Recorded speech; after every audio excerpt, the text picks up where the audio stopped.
Peut-on envisager une femme pour construire une relation sérieuse et durable si dans son entourage, sa famille, ses amis, ses collègues, les gens ne sont pas sérieux, vivent dans le célibat et les échecs amoureux, la désacralisation de leur couple, si toutefois celui-ci est toujours illusoirement d'actualité. Voilà le sujet de cette vidéo, à savoir qu'il va y en avoir une autre demain ou après-demain, certainement, gardez un œil ouvert. Vous le constaterez, à partir de maintenant, elles seront plus courtes que les précédentes afin que ça puisse être plus digeste. Voilà, et il y en aura d'autant plus à l'avenir dans la mesure où je n'ai encore rien dit par rapport à ce qu'il nous reste à aborder, même si l'on inclut cette troisième. Alors donc ma réponse, à savoir si l'entourage de la dite femme est déterminant vis-à-vis de la faisabilité d'un éventuel couple durable à former avec elle par la suite, ma réponse est oui. Comme je l'expliquais dans mes 2 vidéos précédentes, et surtout dans ma deuxième, nous fonctionnons inconsciemment par mimétisme. Et la femme a pour spécificité que d'être bien plus influencée par le milieu dans lequel elle vit. Celle-ci ayant dû, à travers les dizaines de milliers d'années de sélection naturelle, apprendre à s'adapter au groupe dans lequel elle se retrouvait. À savoir qu'il lui arrivait des fois même de se faire capturer par l'ennemi et de devoir mimer pour s'intégrer les mœurs du milieu concerné. Étant en première loge de l'enfantement qui en résultait, et faisant face à la nécessité que de devoir commencer à lui inculquer, lui redistribuer, si je puis dire, les connaissances acquises provenant du groupe dans lequel il était né. Cette femme ayant été capturée par le clan ennemi, à des fins sexuelles et de potentiel si ce n'est incontournable reproduction. La femme est donc très influençable, et qu'elle ait été capturée ou pas, celle-ci est conçue de telle sorte qu'elle donne une énorme importance au consensus dominant. Si ses amis ou sa famille, ou un collègue qu'elle côtoie, désacralisent leur propre couple en lui parlant négativement de leur conjoint, ou en lui montrant qu'ils décident de se séparer, et de vivre le célibat avec ce que cela implique, ou changent officiellement de partenaire, la femme va désacraliser inconsciemment elle-même son homme et son propre couple, et en fonction d'un ensemble d'éléments, à savoir financiers et surtout de plus en plus maintenant sexuels, aura tendance à mettre fin à sa propre relation, ou à moins s'aveugler, plus ou moins rapidement. À savoir que toute femme a au moins 30 raisons, si ce n'est bien plus encore, objectives, pouvant justifier qu'elle puisse mettre un terme à sa relation avec tel ou tel homme. Avec tout homme en fait existant sur cette terre, même d'ailleurs. Mais qu'elle ne se mettra à voir et utiliser ces raisons qu'avec certains, et qu'à partir du moment où ça lui sera utile, ou qu'elle en ressentira le besoin. Et qu'à partir du moment où, comme dit dans mes 2 précédentes vidéos, hormonalement ça ne suivra plus. C'est la raison pour laquelle elles seront bien plus indulgentes avec certains rocos les maltraitants qu'avec des hommes normaux qui eux la verront moins s'aveugler et leur faire à l'envers. Toutes ces raisons objectives ne sont aucunement à l'origine de la volonté de rupture. À savoir que l'objet qu'est l'homme, bien qu'il existe en lui-même, est fabriqué par le désir. Et le désir au fond est injuste envers l'objet, en ceci qu'il ne veut pas reconnaître sa réalité. Donc vous imaginez bien que dans une société du désir épileptique, azapé, interchangeable, une femme puisse, lorsque ça lui passe par la tête, si ce n'est par le fion du devant, que j'appelle aussi personnellement sa partie basse ou sa couscoussière en feu ou en ébullition, choisissez, et que son fort intérieur lui crie face à d'autres possibilités, d'autres tentations, bordel, ligotez-moi les pattes, elle s'écarte toute seule, j'en peux plus, j'ai tout qui tombe. Et bien là, effectivement, le désir ayant changé de support, se mettent à geindre opiniâtrement et à éprouver un certain ressentiment face à tous ses défauts qu'a son futur ex, qui d'un coup lui devient visible et à fuir, elle, si victime. Je suis pas venue ici pour souffrir, ok? Comme je le disais dans ma vidéo précédente, le couple durable n'est pas naturel, et ça nécessite de s'élever au-delà de sa condition animale première, via une hygiène, des règles et des tabous. Et au bout, il y a une sublimation, une récompense, mais ça ne tombe pas du ciel. On dit souvent que, même pour les femmes, se séparer est difficile. Oui, mais bon, sauf si toutes les autres le font aussi. Alors, je vais mettre en avant une étude qui a duré 30 ans, qui a porté sur 12 000 Américains de Framingham, en Nouvelle-Angleterre, et qui a été menée par le Dr Rose McDermott de l'université de Brown à Rhode Island. Les chercheurs ont confirmé un phénomène qu'ils ont appelé le divorce aggloméré. L'effet est simple, un divorce dans son entourage invite toujours à se questionner sur son propre couple. Cela réduit également la stigmatisation sociale du divorce. Ces chercheurs ont constaté une chose, c'est que quand une personne divorcée se confie à quelqu'un de marié et lui expose sa vision des avantages et inconvénients du divorce, la personne mariée retient plutôt les avantages. Ce qui n'est pas étonnant, puisqu'effectivement son état initial, si je puis dire, elle est enclin à se laisser aller vers son état sa condition animale première, un peu comme on pourrait se laisser aller par la pesanteur et décider de rester allongé et de bouffer des grappes de raisin. Un peu comme un enfant d'ailleurs aurait pu ne jamais acquérir la marche, n'ayant pas envie de se battre contre les éléments, contre la pesanteur lourde. Au même titre que nous aurions pu rester au stade de spermatozoïde, ou que l'avion pourrait ne jamais décoller, ou l'oiseau prendre son envol. Mais toujours est-il que se laisser aller effectivement par la pesanteur, se laisser aller par ses instincts primaires, ça peut être effectivement un laisser-aller qui accompagné d'inconvénients, ne fait qu'être exhausté. Un petit peu comme un goût exhausté. Vous savez, avec le sel, vous mettez du sel dans dans un gâteau au chocolat, et ça ne va pas nécessairement, si vous ne dépassez pas une certaine dose de sel, donc d'inconvénient on peut dire, ça ne fera qu'exhauster le goût sucré, et justement l'amplifier, le magnifier, le mettre en relief, en 3D, l'intensifier, par contraste. Donc paradoxalement, ça sera d'autant plus perçu comme étant sucré. Mais s'il n'y en a pas de trop, parce que si vous en mettez trop, ça fait changer le gâteau d'état, qui sera considéré désormais après coup comme étant un plat salé, comme un plat, une autre, ce que vous voulez. Et donc, là c'est un peu pareil, les inconvénients ne faisant que pimenter, si je puis dire, l'aspect, le retour vers son état animal, et les avantages ne faisant que conforter dans ce vers quoi nous tendons par défaut. Bon, là, au moment où je vous dis ça, j'ai pas mal d'images parce qu'il y a un décalage entre ce que je dis et ce que j'ai vu et ce que je continue à voir. Il y a un temps de retard, mais je peux pas partir dans tout ce que je vois, parce que dans toutes les portes qui s'ouvrent après par arborescence, si je puis dire, parce que sinon, là, on en aurait pour 2 heures. Je ferai d'autres vidéos, parce que ça me fait penser à quelque chose. Donc, les résultats de cette étude sont interpellants, parce que, voyez plutôt, si l'un de vos amis divorce, voilà. Donc la probabilité que vous vous sépariez également de votre conjoint augmente de 147%. C'est énorme. Si l'un des amis divorce, 147%. Un simple ami. Alors je suis différent des autres, je vaux mieux. Non, c'est pas ça la nature humaine. Si c'est votre sœur ou votre frère, la probabilité augmente de 22%. Alors c'est largement moins, c'est 7 fois moins, mais on est quand même sur un quart de probabilité supplémentaire que ça puisse se faire. Un couple, ça n'est pas linéaire, ça oscille, il y a une variation, l'amplitude d'oscillation fait qu'à ces extrémités, qui sont en défaveur du couple, un quart, ce type d'événement qui peut faire basculer d'un quart, amplifier la chose d'un quart, vous imaginez bien que ça peut suffire à changer d'état, le couple. Et le changement d'état, d'ailleurs, aboutissant à la rupture. C'est ça, le changement d'état en question. Donc ce phénomène de contagion sociale a également été observé dans les compagnies de petite taille. Donc autrement dit, votre copine, votre femme, en tout cas travaille dans une boîte, dans une entreprise. Voilà, tout est normal dans le meilleur des mondes. Vous faites confiance parce que elle paraît plutôt sérieuse, etc. Mais il n'empêche que si un collègue rompt avec son mari, la probabilité augmente de 55%. Donc effectivement, voilà, ça travaille. L'étude assure que c'est aussi le nombre de personnes divorcées dans l'entourage qui menace la santé du mariage. Puisque le consensus a son importance, plus il y a de personnes, plus ça valide le fait puis ça rassure quant au fait qu'il se rapproche, il y a des probabilités qui se rapprochent du consensus. Et si ce n'est que peut-être même sont-ils dans le consensus, ou alors peut-être le forment-ils, le constituent-ils, en constituent-ils un nouveau, ou voilà. Toujours est-il que effectivement, plus vous connaissez de personnes divorcées, plus votre mariage est fragilisé. Il s'agit d'une contagion qui se propage comme une rumeur ou comme sur un réseau social. Et quand on sait qu'à peu près 50% des couples sont divorcés, ça donne une idée de pourcentage élevé d'amis qui ont divorcé et qui donc peuvent vous influencer. Et là, vous le constatez, il ne parle pas des parents dans cette étude. Mais vous imaginez bien que si c'est les parents qui ont divorcé, qui ont montré ce modèle à l'enfant, alors même qu'il se construisait, et voyait le monde à travers le miroir qui était censé être ses parents, nécessairement, il n'y a plus à désacraliser la chose dans la mesure où elle n'aura jamais été.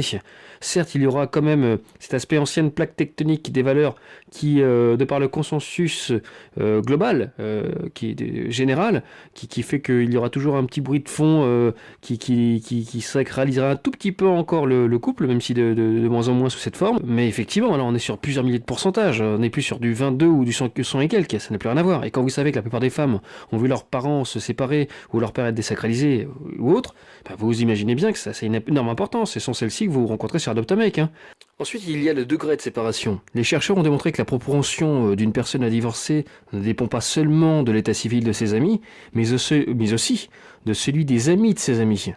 Bon, il n'explique pas, mais c'est très simple encore une fois, c'est que tout simplement, admettons, votre conjointe, même votre copine, hein, même s'il n'y a pas de mariage, de toute façon ça jouera énormément, a une meilleure amie, une très très bonne amie avec laquelle elle partage un ensemble de choses, et qui jusqu'ici avait été choisie, si je puis dire, parce qu'elle semblait tendre vers les mêmes objectifs qu'elle, avoir le même état d'esprit, et voilà.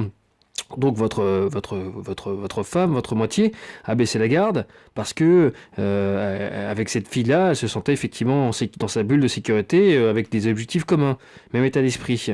Ça semble être plutôt sain. Mais il s'avère que cette meilleure amie, elle-même, a une autre amie elle-même que ne connaît pas votre femme. Et cette autre amie qu'elle a, elle, par contre, a désacralisé le couple puisqu'elle a divorcé.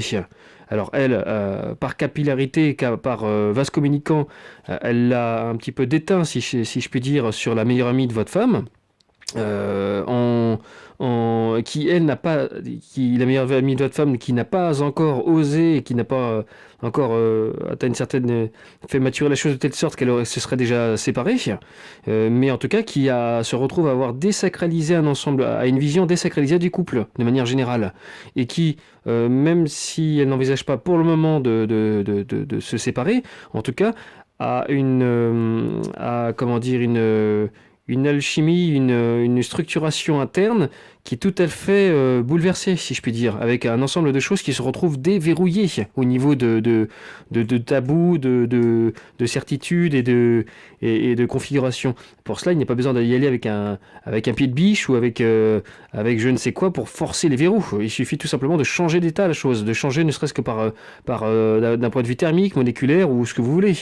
En changeant d'état des choses, vous pouvez tout à fait enlever des rigidités et donc comme par magie, changer, créer des nouvelles interactions, parce que la nature a horreur du vide, et créer des nouvelles interactions, mais avec en fin de compte un doute, et des doutes à des endroits où justement il y avait eu où les choses avaient été scellées de telle sorte que ça donnait une naissance à une réalité qui était la sacralité du couple, et donc toute une structuration et des mœurs qui pouvaient graviter autour. À partir du moment où vous changez cet ordre de constellation, effectivement ça donne un autre dessin.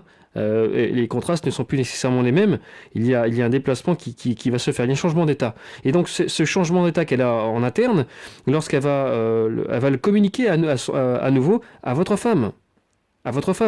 Et même si elle ne veut pas déteindre négativement sur votre couple et votre femme, inconsciemment, elle abordera la vie d'une manière ironique, vous savez, qu'un certain humour, d'ailleurs l'humour féminin râlez pas crête, mais il est souvent synonyme en fin de compte effectivement de désacralisation de leur sexualité, désacralisation de l'idée du couple, et elles vont rigoler beaucoup autour de ça en fin de compte, en faisant celles qui ont tout compris, qui sont un peu féministes par rapport à ça, et qui se moquent ou qui rigolent d'un état qu'elles estiment être arriéré. C'est très très bas et c'est toujours ça en fait, c'est pas marrant du tout. Et donc, c'est ces ironies qu'elle va avoir inconsciemment sur plein de domaines qui sont justement pas le couple, parce qu'elle va peut-être éviter ce sujet-là, et bien en fin de compte vont créer une constellation tout autour de la seule chose qu'elle n'abordera pas en la désacralisant, c'est-à-dire le couple.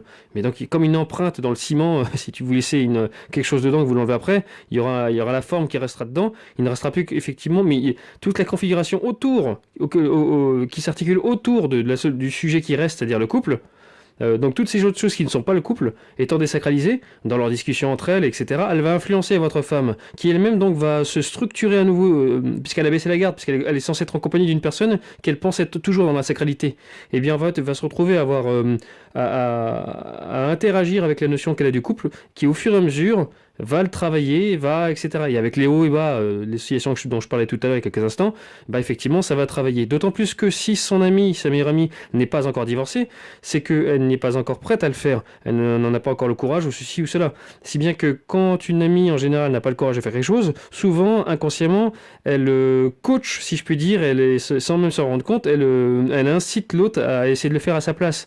Et ce qui fait qu'une fois qu'elle a immiscé toute ça, cette configuration différente, plus en plus le fait d'inciter l'autre inconsciemment à sa place à faire ce qu'elle n'est pas capable de faire encore, et bien en fait quand elle va générer, elle va donner naissance chez votre femme à des aspirations ou des contradictions internes qui vont la même mettre malgré elle dans un besoin de combler les vides et de rendre le tout à nouveau tout cohérent, mais avec des nouveaux mobiles et avec des nouvelles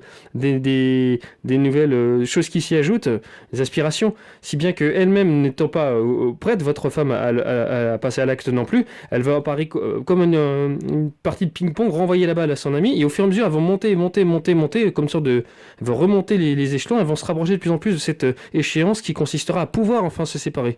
Et arriver à un moment donné, effectivement, à force de se renvoyer la balle, toutes les deux arriveront au moment où elles seront capables de le faire. Au début, elles se rendront compte de ce qui se passe, mais plus elles accéderont aux étages supérieurs, et plus se rapprocheront de la surface, si on peut appeler de la surface, ou je dirais plutôt le sous-sol, mais et bien plus elles commenceront à l'assumer ouvertement et à en prendre conscience. En fait, compte, ça ne consistera pas à la fin, lorsqu'elles auront atteint le dernier palier, à se dire bon bah je me sépare, hein, chérie, parce que non, c'est pas ça. C'est qu'au fur et à mesure, donc elles trouveront de moins en moins, à mesure qu'elles monteront, de capacité à dépasser les événements de la vie de tous les jours, les difficultés qui étaient déjà là par défaut, qui étaient infimes et pas détectables dans la mesure où elles y trouvaient des solutions. Comme quand on apprend à marcher, vous n'êtes pas toutes les secondes en train de recommencer à zéro comme quand vous étiez gamin à avoir des difficultés à marcher. Mais à partir du moment où elles éprouveront de plus en plus mal à éprouver, à réussir à aller au-delà de certaines difficultés et des hauts et des bas du couple, et si bien que elles résisteront moins bien au stress au travail, elles auront plus besoin de se retrouver, effectivement de se recueillir toutes seules, etc. Et dans les interactions avec leur couple, les défauts de leur homme, elles commenceront à ressentir du ressentiment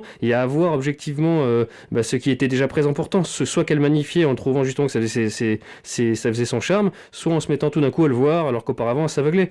Et au fur et à mesure, l'homme, lui, par réaction à cela, se sentant pas bien, pas sûr de lui, ira la tromper ou ailleurs, où il commencera à déprimer, ça créera des disputes et donc de nouvelles réalités qui n'existaient même pas avant encore d'ailleurs. Et aucun des deux ne sera capable, et ça l'arrangera bien elle, de pouvoir mettre un mot sur ces mots et de savoir d'où ça venait à l'origine. Et des problèmes, des nouvelles réalités se créant, puisque la vie n'étant que ça, une succession de choses intersection des événements de faisceaux lumineux qui créent des réalités, et qui créent des réalités en leur intersection, en leur point de croisement, et bien ça donnera des réalités qui sembleront surgir de nulle part, ou que du moins pour rendre intelligible, on cherchera à trouver des origines pour justifier la chose, qui n'auront aucun rapport avec les réels d'ailleurs.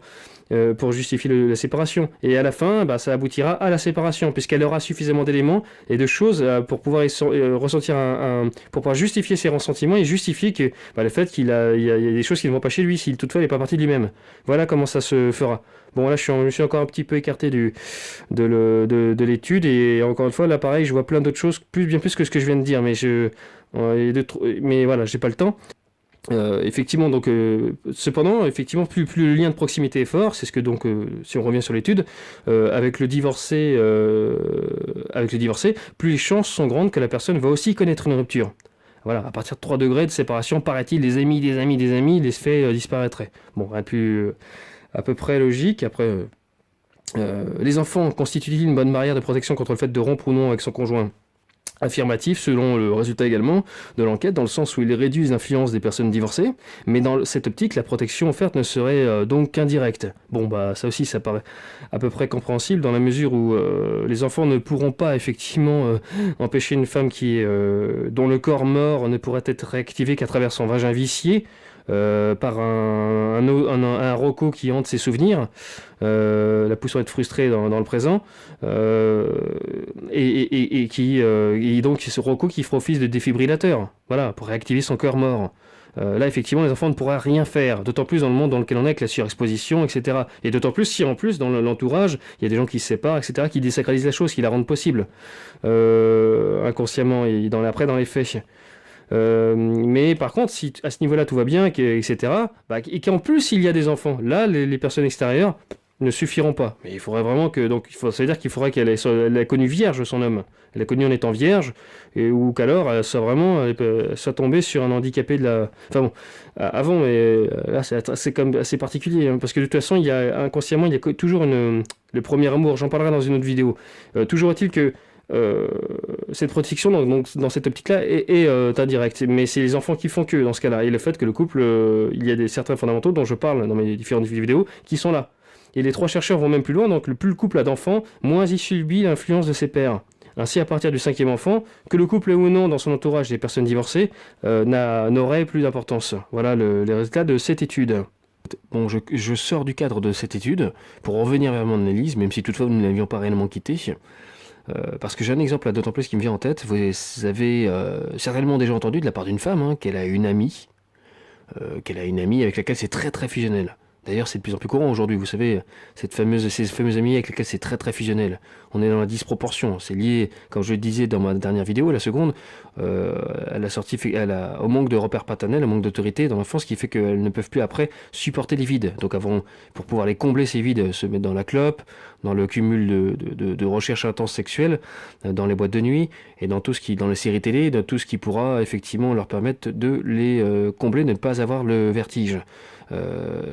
Et donc là, dans ce cas-là, cet ami donc serait tout bonnement son opposé. Et ça, vous l'avez certainement déjà souvent entendu, une meilleure amie qui est totalement son opposé, c'est-à-dire qui n'est pas aussi sérieux qu'elle.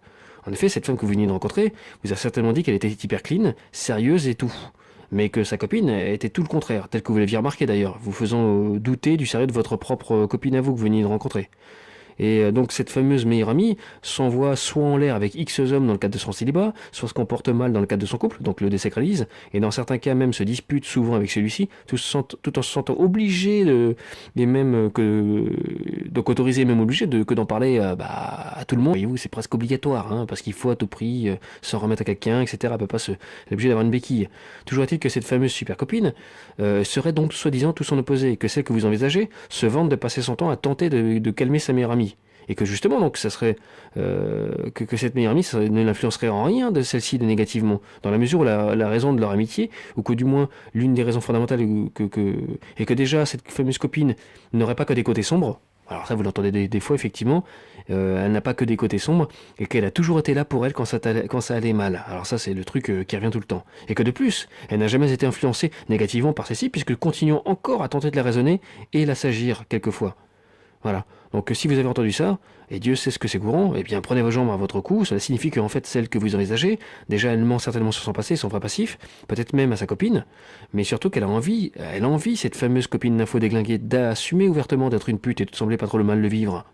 Tandis que cette copine d'info déglinguée en retour, à contrario, elle l'envie également secrètement celle avec laquelle vous commencez une relation, qui s'est à l'apparence d'ailleurs, sont pas mal d'apparence, ça a pas mal de mensonges, plus contenu sur ce plan, et a réussi à plus ou moins construire de manière relativement saine avec un homme ou des hommes. Parce qu'en fait, oui, elle est plus saine que cette salope qui l'assume, mais elle n'est pas aussi préservée qu'elle veut bien faire croire, voilà. Puisque d'ailleurs, pour des raisons énigmatiques, elle est célibataire, ce qui fait que vous êtes amené à l'envisager, de par ce fait. En fait, cette nympho regrette amèrement son passé, ne peut s'en démettre pour des raisons que j'ai expliquées dans ma première puis seconde vidéo, et elle regrette surtout amèrement de ne pas avoir cette apparente fraîcheur et disposition qu'à celle que vous envisagez, étant dans le désenchantement de son vécu, avec du recul, le vivant plutôt très mal, malgré les fausses apparences qu'elle se donne, et son arrogance qui la pousse à se dire être une super connasse, vous savez, comme le film, qui l'assumerait. Donc en fait, vous l'avez compris, les deux sont des putes. Ou si l'on veut jouer les naïfs, celle qui ne l'est pas, soi-disant pas encore devenue, est en passe de le devenir. Donc celle avec laquelle vous commencez une relation. Donc elle est à fuir également. Voilà. Car il y a une sorte de recherche du temps perdu des deux côtés. Voir la notion de l'horloge sacrificielle abordée dans ma première vidéo. Horloge sacrificielle qui sera certainement le titre d'ailleurs d'une de mes prochaines vidéos dans laquelle j'aborderai plus sérieusement et plus en profondeur surtout ma théorie. De plus, si vous vous en référez à la notion de contagion niveau séparation, qu'on vient d'aborder tout à l'heure, ne serait-ce que via l'étude précédemment évoquée, vous comprenez vite que ça se présente mal par rapport à la suite. Car on peut devenir pute par mimétisme et résultant de l'expérience du passage à l'acte, mais on ne peut pas faire le chemin inverse. Comme je le disais dans les précédentes vidéos, on ne naît pas pute, on le devient. On le devient par la surexposition et sans retour en arrière possible, c'est irréversible. Donc voilà, donc effectivement, elle ne pourra pas faire le chemin inverse. Si bien que celle qui finit par avoir le dernier mot, en fin de compte, la seule qui finit par l'avoir, ce dernier mot, par influence, c'est la déglinguée qui fait croire à l'autre qu'elle est heureuse de l'être. Voilà. Donc oui, l'entourage a une énorme importance. Bon, pour synthétiser ce que je viens de dire là, via mon exemple, tout simplement, donc il y a deux personnes qui sont amies, effectivement, elles sont censées être opposées, soi-disant. Il y en a une qui se dit sérieuse, et l'autre qui dit ne pas l'être. En fait, la réalité, c'est que celle qui se dit être sérieuse a été marquée par un passif et un passé, au même titre que celle qui n'est plus sérieuse, peut-être pas autant. Si bien qu'elle arrive encore à se voiler la face, à à un petit peu cacher la merde sous le tapis et qui hormonalement elle est pas aussi atteinte, on va dire, mais elle l'est déjà un peu.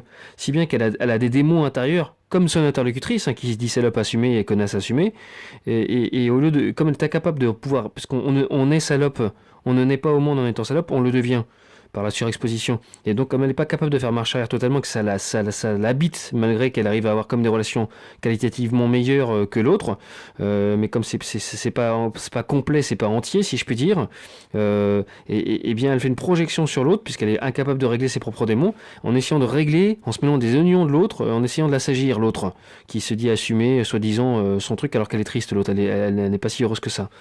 Et l'autre, en retour, en fait, qui est salope assumée, soi-disant, eh bien, comment dire, elle envie en retour la capacité qu'a votre amie, ou donc celle que vous envisagez, que de savoir, d'être encore dans cet état qui lui permet d'accéder à des choses qu'elle elle ne connaît plus, en fait. Elle est complètement désensibilisée du cœur, elle est complètement morte. Elle voit son cœur encore battre à moitié, l'autre, et ça lui donne envie. Donc, en fait, elles sont toutes les deux dans une dynamique comme ça, elles s'envient l'une l'autre.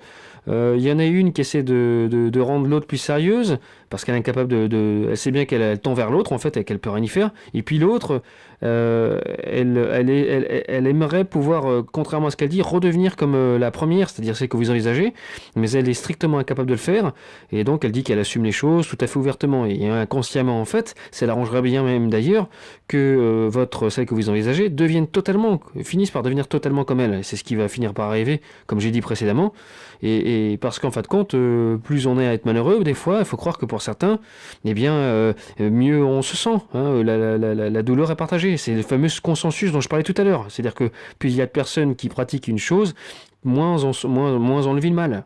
Voilà. Tout cela, depuis tout à l'heure, me fait penser au désir mimétique de René Girard. Vous savez, le désir mimétique. D'ailleurs, dans la Genèse, le serpent insuffle le désir à Ève et il lui suggère de désirer.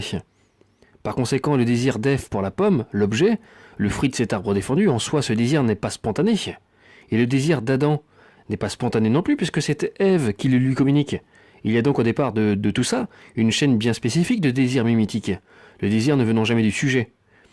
Et les désirs qu'une chose produit en nous ne viennent non pas de la chose en elle-même, mais d'abord de ce que nous représentons, nos semblables comme animés du même désir.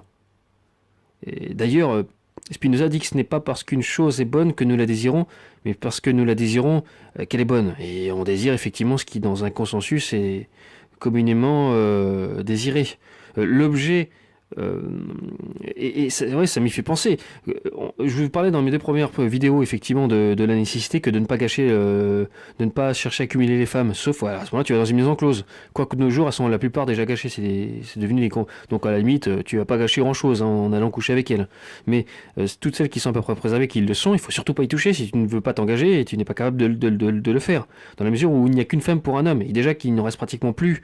C'est-à-dire que si tout le monde agit même comme toi, toi quand tu voudras te poser, tu ne pourras pas parce que en fait quand tu n'as plus de vue numéraire, il n'y a plus de femmes qui soient existantes en fait, qui soient à peu près préservées, qui soient femmes tout court en fait.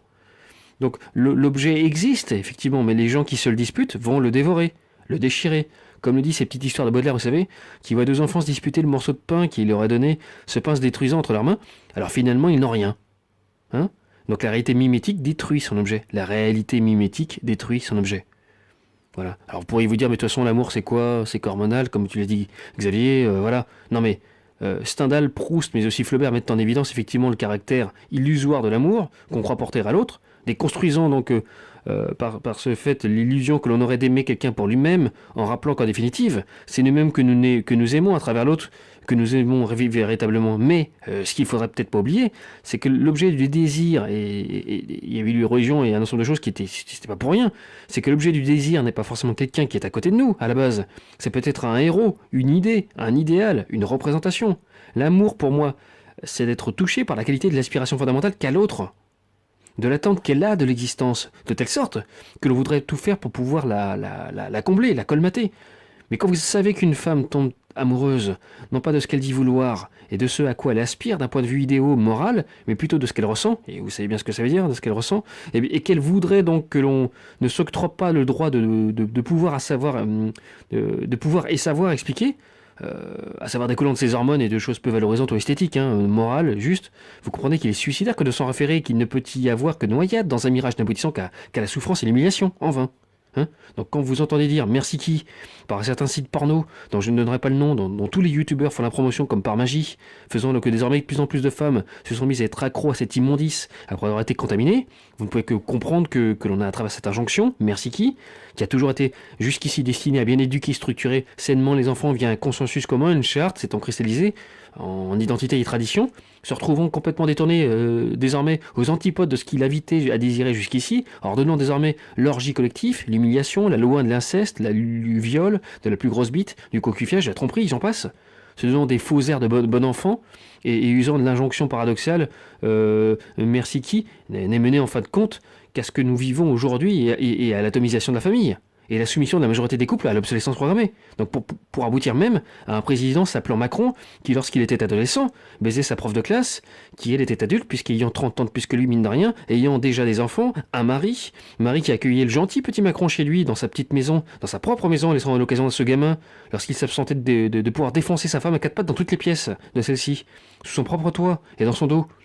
Tout est bien dans le meilleur des mondes. Après Sarkozy, le kéké des plages mafieux, on a eu Flamby, Hollande, dont les femmes se sont mises à se moquer pour bien détruire le patriarcat et pour qu'on puisse, voilà, dans un consensus commun, on crache sur l'homme, en fait, la figure du père.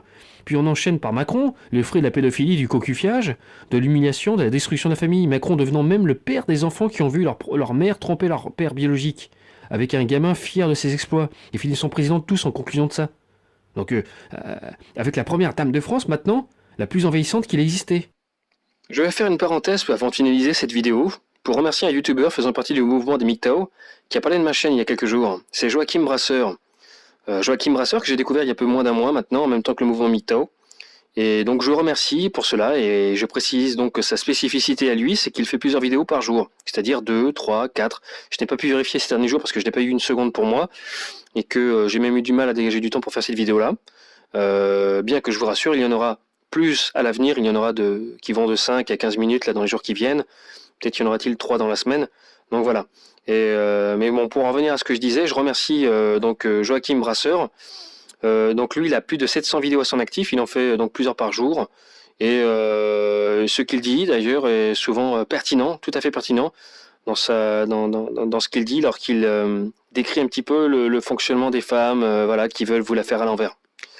Et si vous êtes un homme qui traverse une passe difficile, une séparation ou autre, c'est vrai que c'est quelqu'un qui a un certain capital sympathie, etc. à travers ses vidéos, et qui dit des choses plutôt justes à certains moments, très clairement.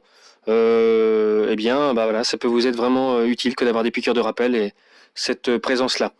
Il y a également la chaîne de Ralph Seco que j'ai découvert un peu plus récemment, il y a quelques semaines, et qui a moins de vidéos puisqu'elle est plus récente, mais voilà, ça a gardé un œil ouvert, les autres restent à venir.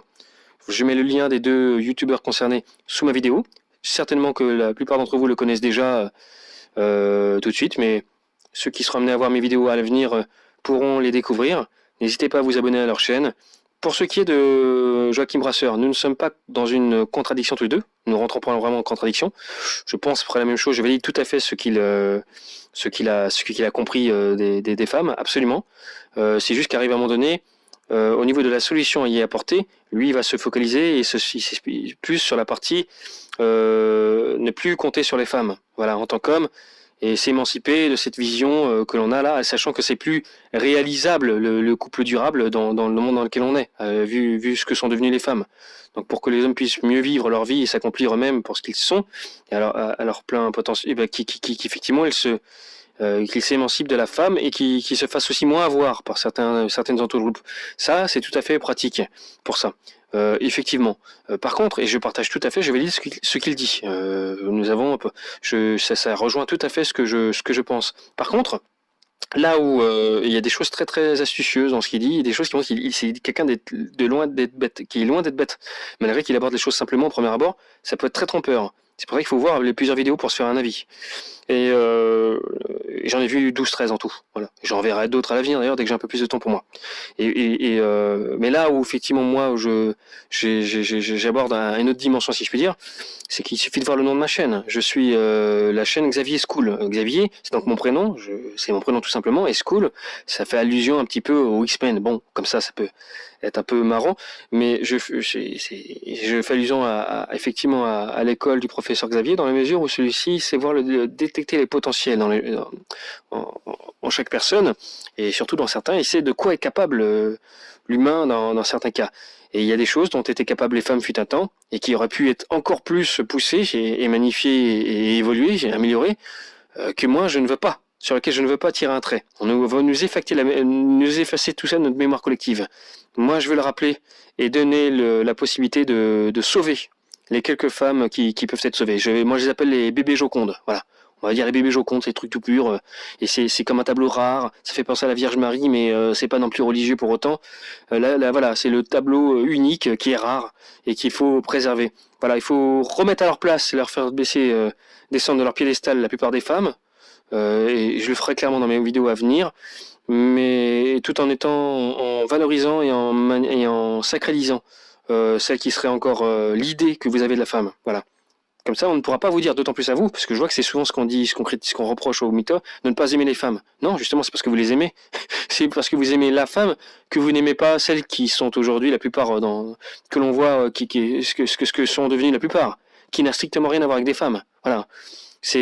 Ou du moins, alors à ce moment-là, ce sont des femmes, ça serait que donc une vue de l'esprit, à ce moment-là, on peut se mettre à détruire l'autre et à tuer l'autre parce que c'est typiquement masculin.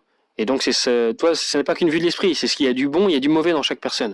À un moment donné, il faut savoir canaliser les choses et les magnifier. C'est comme ça.